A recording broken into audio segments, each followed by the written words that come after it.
राम राम मंडळी. मंडळी, फक्त काही तास उरलेत. हो मंडळी, फक्त काही तास उरलेत बिंजोडच्या मैदानासाठी. दिनांक 26 जानेवारी 2025. भव्य दिव्य असं बिंजोडचं मैदान. पण मित्रांनो, या दिवशी होणार आहेत 2 बिंजोडची मैदान. एक म्हणजे जुनं आणि पारंपरिक मैदान सावली देसाई मैदान. दुसरं म्हणजे पनवेलचं मोहो पनवेल मैदान. पण दोन्ही मैदानं मोठी आणि भव्य दिव्य अशी. मग संपूर्ण महाराष्ट्राला प्रश्न पडला आहे की नक्की कोण कुठं जाणार. आणि बैलगाडी मालकांना सुद्धा एक कोडं पडले की नक्की जायचं तरी कुठं. मोहो पनवेलला जावं तर सावली देसाई मैदान जुनं आणि पारंपरिक तिकडून आग्रह होतं की इकडे या. आणि ती सावली देसाई मैदानात जावं तर इकडे मोहो पनवेलला फिक्स झाली शर्यत कॅन्सल होती. त्यामुळे कोडं पडले नक्की जायचं तरी कुठं.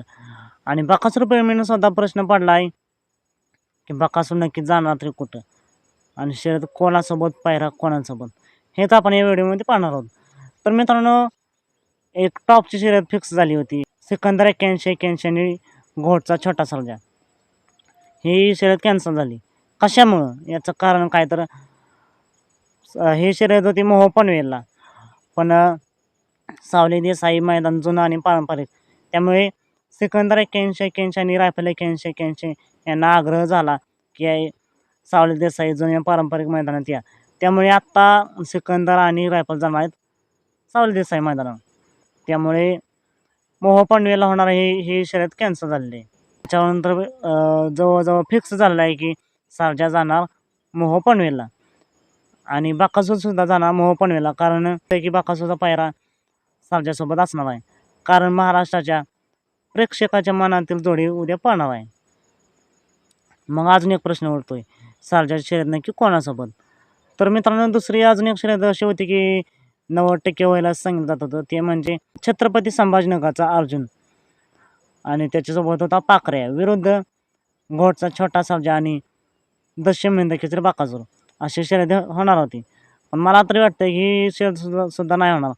कारण असं समजतंय की अर्जुन जाणार आहे सावली देसाई मैदानात. त्यामुळे हे सुद्धा शर्यत होणार नाही असं आता तरी समजतंय. वाटतोय की सर्जाची शर्यत कोणासोबत. तर मित्रांनो, असंही होऊ शकतं की सर्जाची शर्यत उद्या होणार नाही. कारण असे कितीतरी मैदान झाले आहेत की जिथे टॉपच्या शर्यती कॅन्सल होऊन ते बैल पळायला नाहीत. तर तुम्हाला काय वाटते उद्या सर्जाची शर्यत नक्की कोणासोबत होईल हे कमेंट करून नक्की सांगा. आणि बकासूर शर्यत कोणासोबत, पायरा कोणासोबत हे सुद्धा कमेंट करून नक्की सांगा. चालत मग भेटूया पुन्हा एकदा बैलगाडी क्षेत्रातल्या नवीन भन्नाट अशा व्हिडिओमध्ये.